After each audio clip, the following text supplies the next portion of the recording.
और हमारे मेयर के प्रत्याशी हैं श्यामलाल बंसल जी। आप पूरे पंचकुला के अंदर जहाँ भी अपना रिश्तेदार है, कोई मित्र प्यारा है या हमारा कोई घनिष्ठ संबंधी कोई बैठा है, उन सब से ये आग्रह करके कमल का बटन दबाने का काम करें ताकि ट्रिपल इंजन की सरकार गति से काम कर सके। साथ ही मुझे खुशी है बताते हुए कि हमने निगम क्षेत्र जो पंचकुला है, पिछले लगभग 10 वर्षों के अंदर 10.5-11 वर्षों के अंदर 547 करोड़ रुपया हमने पंचकुला के नगर निगम क्षेत्र में विकास कार्यों के ऊपर खर्च करने का काम किया है और कुछ योजनाओं के ऊपर काम चल रहा है। अभी मैंने पिछले दिनों एक बैठक की मैंने कहा था अधिकारियों को, क्योंकि आचार संहिता लग गई, इसके कारण से वो बैठक स्थगित करनी पड़ी। उसके अंदर हमने चाहे पंचकुला के पार्कों की ब्यूटिफिकेशन की बात हो या यहाँ पर ड्रेन के उसके सुदृढ़ीकरण की बात हो, उसको लेकर के जो टेंडर प्रक्रिया पूरी हो गई है, उसके ऊपर जल्दी काम वो शुरू हो जाएगा। हमारी सरकार का ध्येय है कि जो लोगों की समस्याओं को लेकर के लोग जूझते हैं, उनका समाधान हम प्रायोरिटी के ऊपर करें।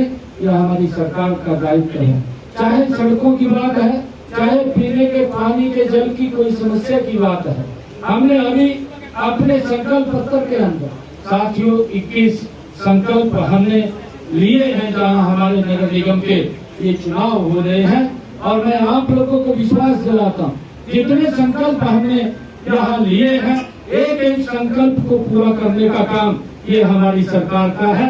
आदरणीय मोदी जी के नेतृत्व में साथियों हमारी सरकार गति से काम कर रही है। मैं आपको ये भी बताना चाहता हूँ कि जब हमने यहाँ 21 संकल्प लिए हैं, अभी 1.5 वर्ष पहले हमने हरियाणा प्रदेश के जब विधानसभा के चुनाव थे, उसमें 217 संकल्प हमने हरियाणा प्रदेश के लोगों के साथ मिलकर के लिए थे। और हमने कहा था कि ये संकल्प हमारे लिए, जो संकल्प हमारा पत्र है, ये हमारे लिए एक भगवान का रूप है और हम उस पूरे संकल्प को पूरा करने का काम करेंगे।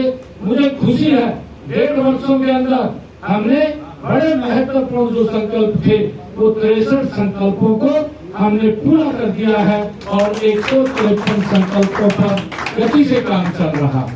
साथियों, हमने बहुत ऐसे आम व्यक्ति के जीवन को जो प्रभावित करने वाले संकल्प हैं। मैंने ये कहा था कि हमारी सरकार जब 8 तारीख के बाद बनेगी तो मैं सबसे पहले जो काम करूंगा कि हरियाणा प्रदेश के ऐसे लोग जो किडनी का पेशेंट है, उसको डायलिसिस कराने में भारी भरकम खर्चा करना पड़ता है, हमने हरियाणा के अंदर ये कहा था कि उसको मुफ्त करेंगे, किसी का कोई पैसा नहीं लगेगा। 8 तारीख के बाद हमने उस संकल्प को पूरा किया। मेरी पहली फाइल के ऊपर अगर जो साइन हुए थे, इसी फाइल के ऊपर साइन हुए थे। आज हरियाणा के जितने सरकारी हॉस्पिटल, जितने भी मेडिकल कॉलेज या मेडिकल यूनिवर्सिटी हरियाणा के अंदर हैं, सब में आज डायलिसिस फ्री हो रहा है, किसी का कोई पैसा नहीं लग रहा है।